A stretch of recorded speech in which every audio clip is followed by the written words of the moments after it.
Peserta Bali Kanaya International Art Week atau BKIAW 2016 mengisi hari keempat program BKIAW dengan menggambar tempat-tempat penting dan bersejarah di kota Kanaya Futsu, Chiba, Jepang. Selain menjadi sarana menuangkan kreativitas di bidang seni rupa, aktivitas menggambar ini dapat lebih mengenalkan siswa SD dari Bali dengan objek wisata setempat.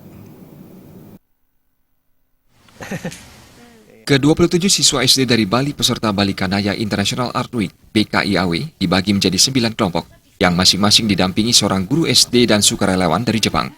Setiap kelompok membuat gambar wajib dan gambar bebas dengan media kertas dan krayon.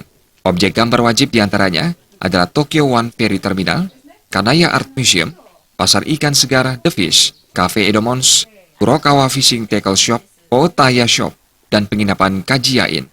Sementara objek gambar bebas diantaranya adalah pemandangan sungai Kanaya dan pemandangan pantai di dekat The Fish, serta tempat-tempat lain yang dianggap menarik oleh para siswa. Peserta BKIAW tampak antusias mengikuti aktivitas menggambar ini. Selama sehari penuh, mereka mencurahkan seluruh kemampuan dan kreativitas demi menghasilkan gambar terbaik. Pada sore harinya, gambar karya siswa dikumpulkan, dan siswa yang menggambarnya memberikan penjelasan mengenai objek gambar masing-masing. Berikut sejarah bangunan bersangkutan. Informasi itu diperoleh siswa dengan mewawancarai pemilik bangunan yang digambar dan warga sekitar. Tidak hanya itu, panitia BKIAW juga memilih 3 gambar terbaik dan kelompok terbaik.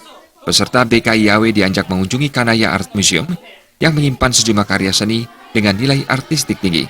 Beberapa lukisan yang dipajang merupakan pemenang lomba yang pernah digelar di kota Kanaya. Kunjungan ke museum sekaligus mengakhiri agenda hari keempat BKIAW.